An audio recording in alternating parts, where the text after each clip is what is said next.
I like to juggle with one ball at a time. Then I put the ball down and do nothing for extended periods of time.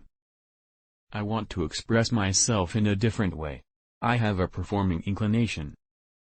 Monty Python crowd, half of them came from Cambridge, and half of them came from Oxford.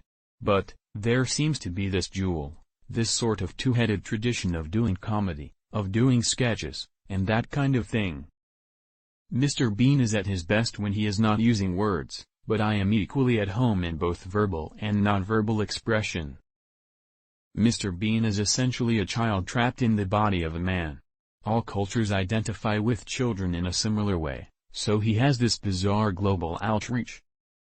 I feel as though the camera is almost a kind of voyeur in Mr. Bean's life, and you just watch this bizarre man going about his life in the way that he wants to.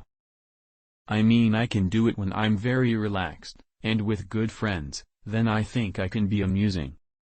I have always worried about things more than I should. I have always regarded Mr. Bean as a timeless, ageless character, and I would rather he be remembered as a character mostly in his 30s and 40s. I don't much enjoy back and forth. I mean, I think it has its own particular qualities, but I think it's inferior to any of the half-hour ones we did. Of course, some would say if you have a performing inclination, then you should become a lawyer. That's a platform we use, or a priest. You know, anywhere you lecture and pontificate to people. And, we put a lot more value, or at least I personally put a lot more value, on the creative values and creative challenges of something than the commercial necessities. It's a bit disconcerting being treated like Madonna.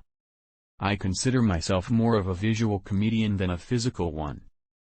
And what's interesting about him as a comic character is that the custard pie hardly ever ends up on his face. I'm very good at having time off. I tend to take whole years off. I had 1994 and 1997 off. I find it very easy. I just love pottering around doing normal things. Marketing is what gets you noticed, and that side of it's something. This side of it, if you like, doing interviews, is the side of it that I least enjoy, and yet is 50% of the project. I'm not a collector. I don't like the toy cupboard syndrome that causes so many good cars to evaporate. When I was doing Bean more than I've done him in the last few years, I did strange things, like appearing on chat shows in character as Mr. Bean. To be successful you don't need beautiful face and heroic body, what you need is skillful mind and ability to perform.